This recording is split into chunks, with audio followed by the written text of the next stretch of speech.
mean, there's advantages and disadvantages, right? And I would say the biggest disadvantage we're facing right now is our current product of our body composition scale with our patients with obesity. And so from that, you know, they have some balance issues, and just comfortability of a smaller platform is what we have right now. And, you know, again, it's a barrier, and we don't want to create barriers for our patients' comfort. I've seen some that are kind of flimsy. I do like that about ours, that it's kind of a bigger base and that's 800 pounds weight capacity, and sort of the handles being stable. I think that's really helpful. So that might be something to think about, you know, when you do come time to get a new device. No, absolutely. And I think the other piece too is validation. We are a university medical center too, in the aspect of trying to make sure we have a device that can also be supported by research. And so validation is really important. I know, I mean, having validations with people with a BMI over 30 has been important. And so for us, having those patients in the studies and in the reference group is able to help change our formulas so that we have a calculation for people with a BMI over 30, and we know that it's more accurate. And I would say the other thing that's really important, right, is getting the patient the information, right?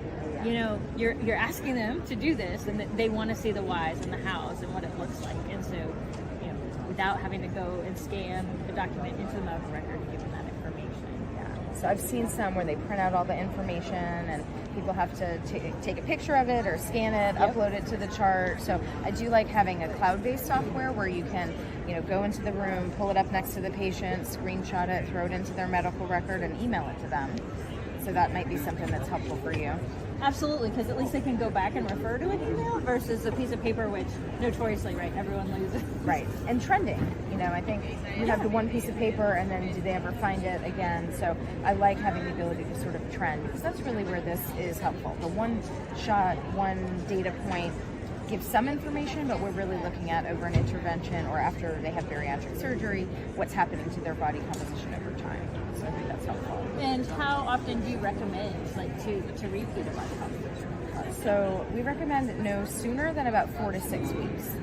That's a good point, because people are always asking about their home scales and things that they want to do very frequently, and so then you do end up seeing a lot of noise around the data point. And so if you have an intervention, medication, surgery, and you're able to measure them, I would say every 6 weeks, or, you know, no sooner than every 6 weeks, you're going to see the change in their body composition be attributed to the actual change of the intervention, not just different times of day, fluid shifts, and things like that, which, you know better than I do how you can go down a rabbit hole with a patient who's like, well, why is this number up and why is this one changing? And so you want to have the data points to support your clinical practice and actually what you're there to talk about, which is continuing to motivate them on the behavior change that they're doing, and support, you know, when they see a weight alone and that's not very motivating for them to continue, seeing, you know, their muscle mass or their changes in body fat, that's something that they can actually continue to get excited about.